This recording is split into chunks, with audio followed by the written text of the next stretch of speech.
The Grand Canyon is a graveyard for 128 passengers and crew of two airliners which collided in a thunderstorm and crashed on peaks little more than a mile apart.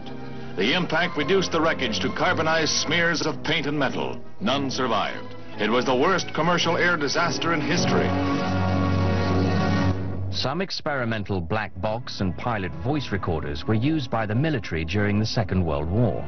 But it was not until a catastrophic mid-air collision in 1956 that onboard recording boxes were made mandatory by America's Federal Aviation Administration, or FAA.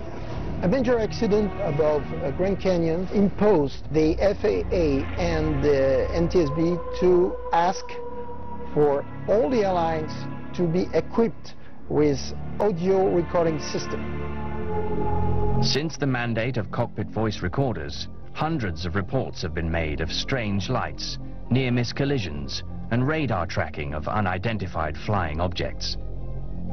3 recent pilot recordings captured over the United States are presented here for the first time.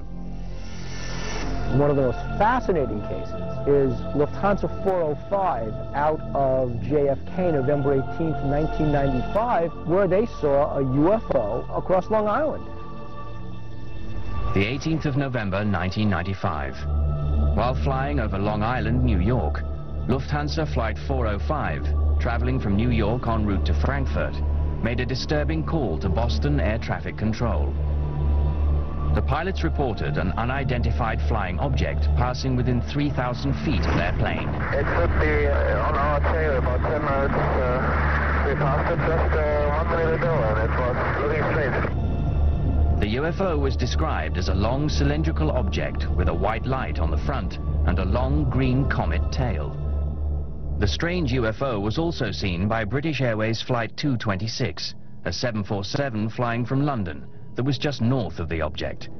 The code name for British Airways flights is Speedbird. I actually looked about opposite traffic to the VFO. It did have a very strong vapor trail which looked more like smoke, and the light on the front was very, very bright. And Lufthansa 405, how far off your side did that traffic pass? It was pretty close, and like the Speedbird said, it looked like 2,000 or 3,000 feet above on the left wing.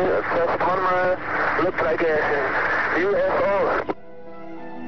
Boston Air Traffic Control contacted Giant Killer, the U.S. military fleet area control and surveillance facility that monitors restricted airspace over the Northeast.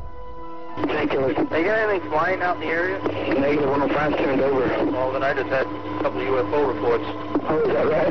I had a couple of guys that reported lights just going over their head. I had no traffic whatsoever in the area. They said it passed within a mile of them, like 2,000 feet above them, opposite direction. Oh, it could have been a meteor or something.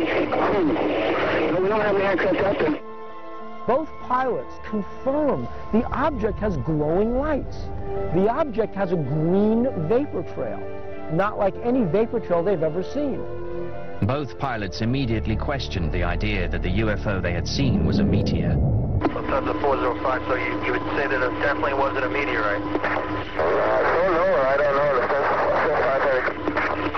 It's 226 now. It couldn't have been a meteorite because it was flying level. It looked as if it was going very quickly. It definitely looked faster than normal aircraft. It was cruising in a straight line at one level flight. Number 226, thank you. We're looking into it. I mean, we're making a report. We really don't know what it was. And the military doesn't admit to anything flying tonight.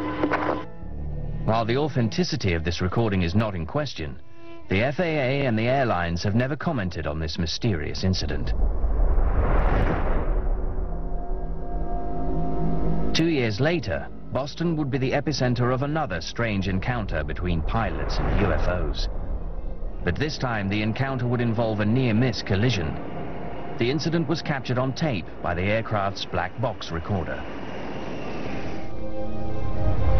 The 9th of August, 1997. Swiss Air Flight 127 was a jumbo jet en route to Zurich. Pilot Philip Bobet and First Officer Kurt Grunder were at the controls. At 23,000 feet, Bobet would later report that his visibility was excellent, with no haze and a clear blue sky. Suddenly, an unidentified craft entered the plane's airspace. The pilot immediately contacted Boston Air Traffic Control. Swisser 127, go ahead. Yes, sir. I don't know what it was, but it just overflew like a couple of 100 feet above us. I don't know if it was a rocket or whatever, but incredibly fast, opposite direction. It was too fast to be an airplane. Later, in his official report, Bobe described the UFO as a bright, white, cylindrical object with no wings, resembling a white shark. Aviation writer Don Berliner filed a Freedom of Information Act request to obtain the FAA audio and written records of this incident. The Swissair case is significant because the object that was described is quite unusual, and the people reporting it have excellent credentials. These are veteran airline pilots. Moments later, the Boston control tower contacted another sector operator who was about to take over the flight. Hey Chris, Swisser 127, he had a UFO or a rocket, something almost hit him in my airspace. UFO or a rocket almost hit the Swissair 127? Went right above him, about 200 or 300 feet.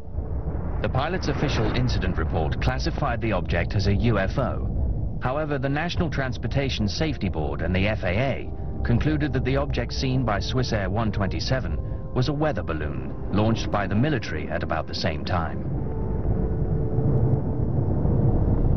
These are not the kind of people who would be fooled by weather balloons, because these are fairly common experiences among airline pilots. It's really hard to mistake a weather balloon for much of anything else. These strange encounters with UFOs are not limited to the northeastern United States. Sightings of UFOs by pilots have been reported across America. On the 28th of February 1996, the skies over the Midwest were rocked by simultaneous reports of frightening aeroplane-like objects moving at incredible speeds. This case involved two commercial aircraft, Air Shuttle 5959 en route to Cleveland and Mesaba 3179, a Dash 8 headed from Detroit to Pellston, Michigan. The event was recorded by the Cleveland Tower. Gets a report from an air shuttle flight coming out of Detroit that they've picked up a strange light very close to them.